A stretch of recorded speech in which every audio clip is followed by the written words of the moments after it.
warahmatullahi wabarakatuh. Selamat pagi anak-anak ibu, gimana kabarnya?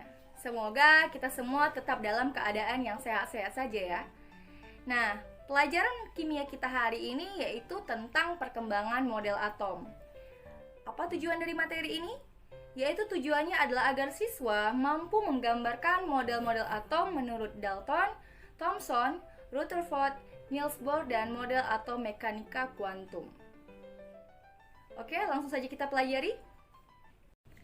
Atom pertama kali ditemukan oleh Demokritus, di mana Demokritus menyatakan bahwa atom adalah bagian terkecil yang tidak dapat dibagi-bagi lagi.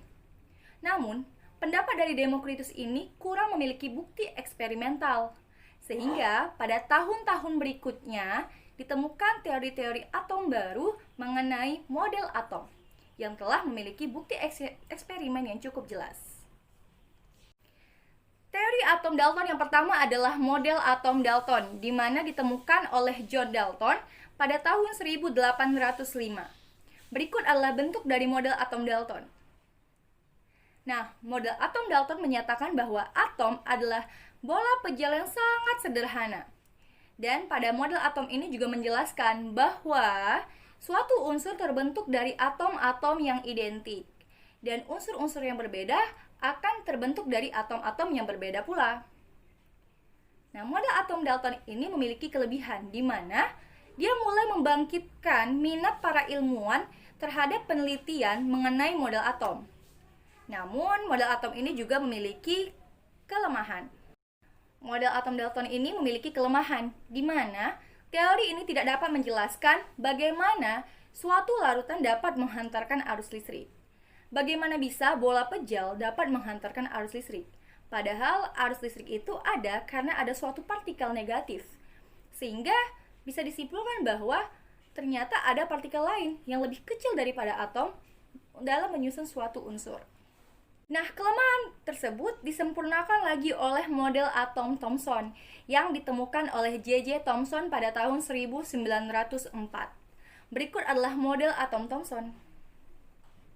Nah, dari model tersebut bisa kita lihat bahwa di dalam bola pejal sudah terdapat partikel negatif yang disebut sebagai elektron. Jadi, sudah dijelaskan bahwa di model ini ada partikel lebih kecil daripada si atom itu, yaitu adalah elektron, di mana juga tersebar ada muatan positif yang disebut sebagai proton.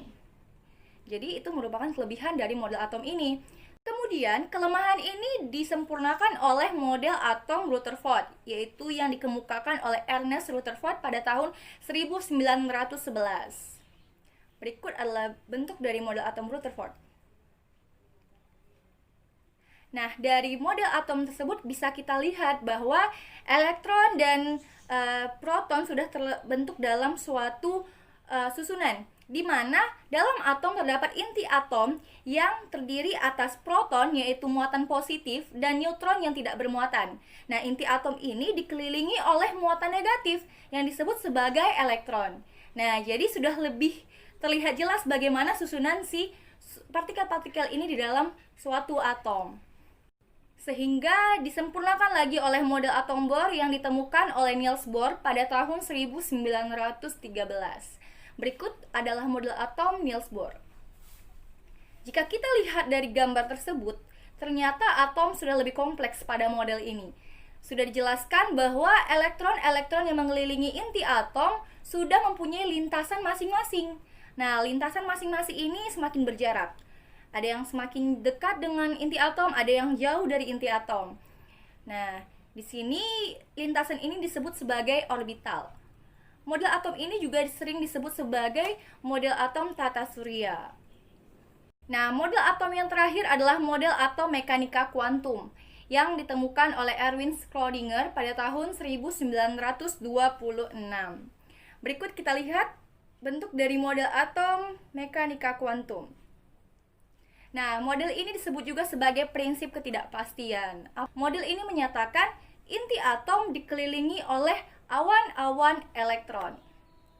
Model atom mekanika kuantum masih digunakan hingga sekarang. Sekarang kita simpulkan pelajaran kita hari ini. Model atom Dalton, di mana menyatakan bahwa atom diibaratkan bola pejal yang sederhana, di mana model tersebut memiliki kelemahan, sehingga muncul model atom selanjutnya yaitu model atom Thomson, di mana menyatakan bahwa atom diibaratkan kue kismis, yaitu di dalam model positif atau proton tersebar partikel-partikel negatif yang disebut elektron, tetapi belum diketahui letak pasti elektron dan proton tersebut.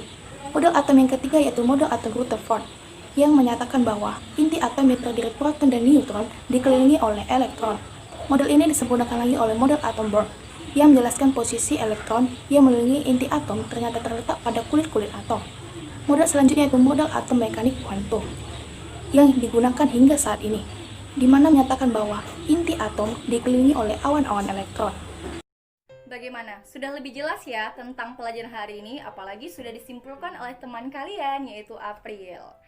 Oke, sampai di sini pelajaran kita tentang perkembangan model atom. Akhir kata, assalamualaikum warahmatullahi wabarakatuh. Selamat pagi. Tetap semangat, jaga kesehatan.